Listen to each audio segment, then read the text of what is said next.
तर नाशिकमध्ये जोरदार पावसाला सुरुवात झालेली आहे। गंगापूर धरणाच्या परिक्षेत्रात संततधार पाऊस सुरू आहे। धरणातील पाणी साठ्यात वाढ, तर नाशिककरांना दिलासा मिळालाय।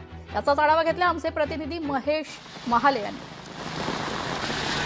जूनचा शेवटचा आठवडा सुरू झाला तरी पावसाने हुलकावणी दिलेली होती। आज अखेर नाशिकमध्ये जोरदार पावसाला सुरुवात झालेली आहे। खरं तर गेल्या अनेक दिवसांपासून नागरिक पावसाची प्रतीक्षा करत होते, मात्र पाऊस हा पडत नव्हता।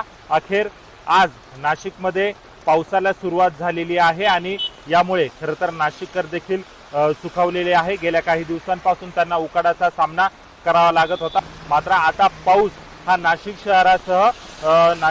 शहराला पाणी पुरवठा करणाऱ्या गंगापूर धरणाच्या परिक्षेत्रामध्ये देखील पावसाने हजेरी लावलेली। यामुळे कुठेतरी धरण साठ्यामध्ये देखील वाढ होण्याची जी शक्यता आहे ती व्यक्त करण्यात येत आहे। खरं तर गेल्या वर्षी जर आपण बघितलं असेल तर मे पासूनच पावसाला सुरुवात झालेली होती, मात्र यंदाच्या वेळेस अल निनोचा प्रभाव असल्याने मान्सूननं उशिरा हजेरी लावली। त्यातच जूनच्या शेवटच्या आठवड्यामध्ये देखील पाऊस पडलेला नव्हता। आता कुठेतरी पाऊस आल्याने खरं तर धरण क्षेत्राच्या पाणी साठ्यामध्ये देखील वाढ होण्याची जी शक्यता आहे ती व्यक्त करण्यात येत आहे। एकूणच जर बघितलं तर नाशिकमध्ये दर आठवड्यातनं एकदा पाणी कपात केली जात होती, मात्र आता पावसाने हजेरी लावलेली आहे। यामुळे धरण साठ्यामध्ये कुठेतरी वाढ होणार आहे।